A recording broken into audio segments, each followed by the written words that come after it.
Good morning, I say, because it is, morning on a Sunday when I film Let's Talk Song. Well, sometimes I film it earlier. You don't care about that. I have coffee left. Phantom Power. Lewitt. So, let's talk about song. Today we only talk about lyrics. And sometimes lyrics are irrelevant. For example, listen to some AC/DC yesterday. I think it was Back in Black. I don't think anyone can understand what that man is singing about. And nobody cares. It's the phrasing. It's the fact that things rhyme, whatever those things are. I'm a massive Hanson fan. I know that those kids are highly religious, and sometimes the lyrics might reflect that, but the guy it sings like he's got food in his mouth.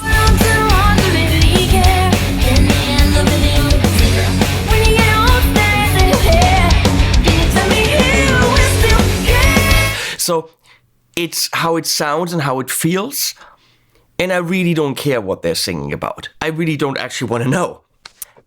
So sometimes lyrics don't matter, it's what it sounds like. Sometimes lyrics matter a lot because that's what the song is about. It's a simple song, it's a simple chord structure, but it's the words and how the words hit you and what they mean to you. And those meanings can be very different to different people. Sometimes something that was meant as a certain thing means something completely different to someone else, and that is great. That's a great thing about music and lyrics and poetry.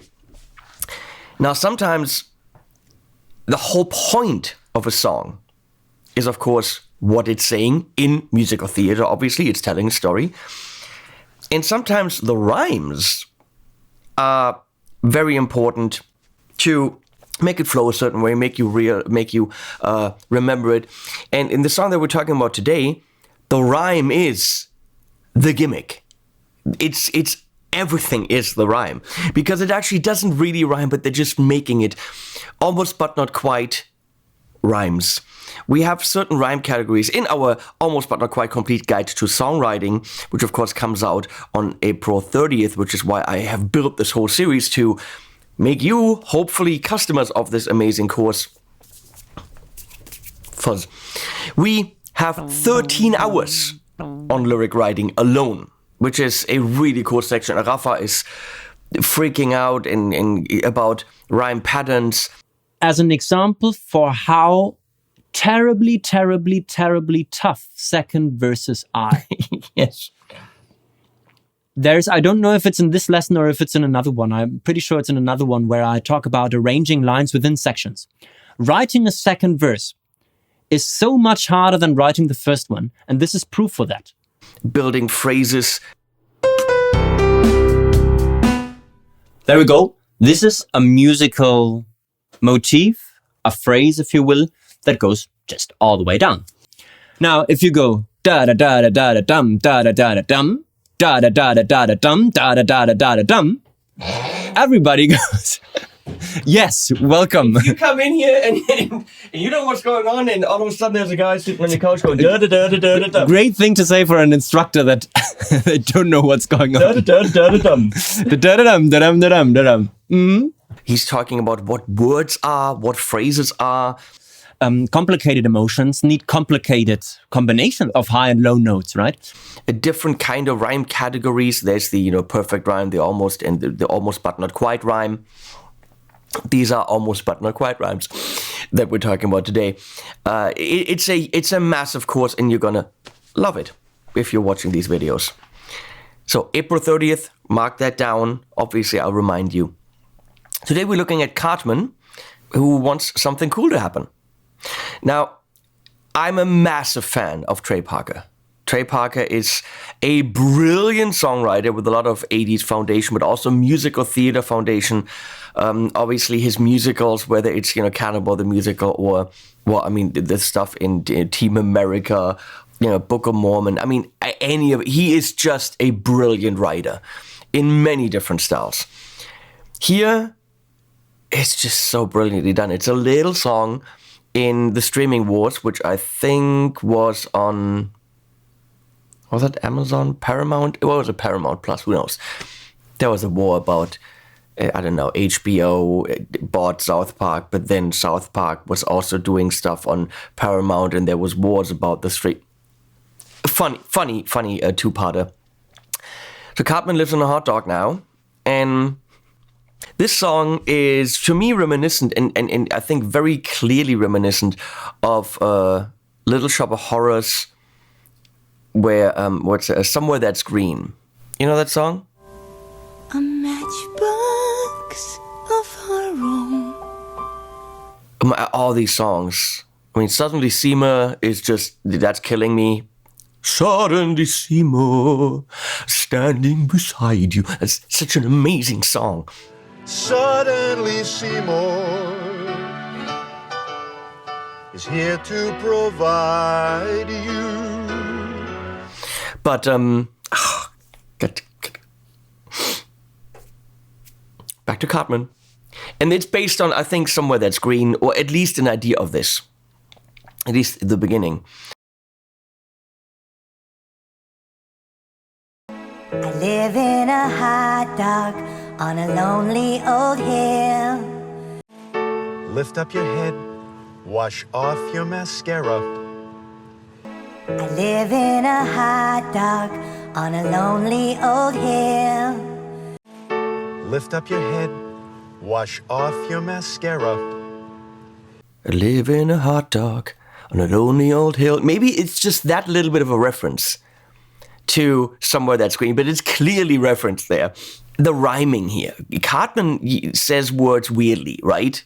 Ew, ew, ew, all these ew sounds. I mean, actually, Rafa should be doing this, but he's still in Canada with a flopping head. That's what he's doing right now. He's Cartman saying, I live in a hot dog on a lonely old hill. Now, you would think that the rhyme would have to be old hill, hotel, maybe, which is, not really, but almost, but not quite. So people make fun of me, and that's not cool. Now, in this song, he's saying the word cool in that way, cool. And of course, I'm not saying it correctly because I'm German, But old hill, cool. Old hill, cool. But he's saying it maybe Kewl, cool. Cool. And sometimes he's saying cool. Sometimes saying cool. Cool. Sometimes cool. Keel. Keel. Keel. So Trey is making Cartman say it differently depending on what he needs for the rhyme. And that's the fucking brilliant thing, because the whole thing becomes about how is he going to rhyme cool next. So next phrase, I'm going to have to look over there. That's where the lyrics are. And I cannot play the whole thing for you because, copyright reasons. And I shouldn't, because you should watch it on the South Park YouTube channel. There's a 1 minute 50 video of the whole song, which I will link below. Please watch the whole thing. But I'll show you the rhymes, okay? So Old Hill and Cool. Only old hill, that's not kill. Then he's doing Isolated, and he's phrasing it beautifully. Isolated from my friends, against my will and cool. No. My possessions are now... on the South Park wiki, they wrote it wrong. My possessions are now component. South Park wiki, what are you doing? My possessions are now condiments. And that's not cool. Will, cool. Brilliant. Obviously... let's check it out, come on. Against my will, and that is not kill. Now, what can you learn from this? As a writer, I don't think much. I don't know why I'm doing this lesson or this thing, because you can't bend the English language or your language to your will, to your key will, and just make it do what you want it to do. But maybe sometimes you can put words together and all of a sudden have a component word that works. Or maybe you can say it slightly differently. Not Cartman. Cartman's way over the top. Maybe slightly differently. And that allows you to make the rhyme work. It's cheating. In this case, it's cheating on the highest level, and beautifully done. So next one is, and I don't want to live like this. You don't know how I feel. I've got no room to grow, and that's not cool. Feeling cool. Doesn't rhyme. They make it work. Know how I feel, oh, not kill. Just once in my life, I like cool stuff to happen. There he actually says cool. Everything is changing and I'm not adapting. To happen, adapting. Beautiful rhyme. Well done, Mr. Parker. I'm crying like a girl, and it's super not cool, and he's also saying cool, and I just want something cool to happen to me. Okay, he's not bending any cool there. The last one is the most brilliant one. But I live through such pain. The world has been so cruel. And he actually says cruel instead of cruel. And you know what's going to happen. You know, right? Something's got to happen. Something that's cool. Cool. I want something cool to happen to me. Oh my God. Trey Parker, you're fucking genius. The world's been so cruel, something that's cruel. Maybe don't always take your lyrics too seriously. Maybe sometimes, wink, have fun with it. If you have to bend a word, maybe bend the word. Will people judge you for it? I don't know. Will people celebrate you for it? Maybe. I'm a big fan when Cartman sings. I'm a huge fan of Trey Parker. And that is the essence of this song. The bending words that don't rhyme to make them rhyme. Sometimes that can be the focus, the centerpiece of your art. Sometimes not, AC/DC, It's all whatever works, people, whatever works. That was cool. Animals at the end, April 30th, mark that.